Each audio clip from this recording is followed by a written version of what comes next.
Aeroporti ndërkombëtar i Dubait ka njoftuar se po pezullon përkohësisht të gjitha operacionet. Sipas një deklarate përkatëse, vendimi u mor për sigurinë e pasagerëve, stafit të aeroportit dhe ekuipazheve të linjave ajrore. Linja ajrore e Emirates njoftoi se të gjitha fluturimet drejt dhe nga Dubai janë pezulluar.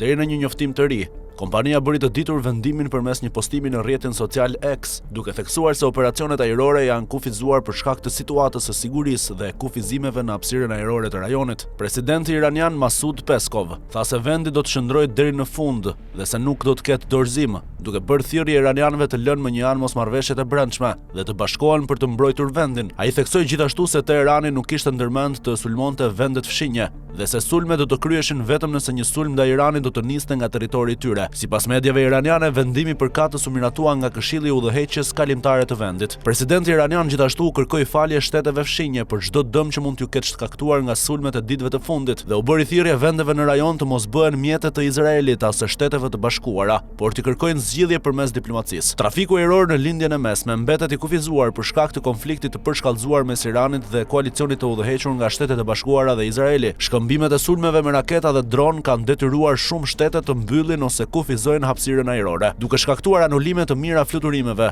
dhe vështirësi për qindra mijëra pasagerë. Autoritetet evropiane të aviacionit kanë rekomanduar që linjat ajrore të shmangin pjesën më të madhe të hapësirës ajrore në lindjen e mesme për shkak të rrezikut nga sulmet dhe raketat me dron, ndërsa shumë kompani kanë pezulluar përkohësisht fluturimet komerciale dhe po kryejnë kryesisht operacione riadhësimi.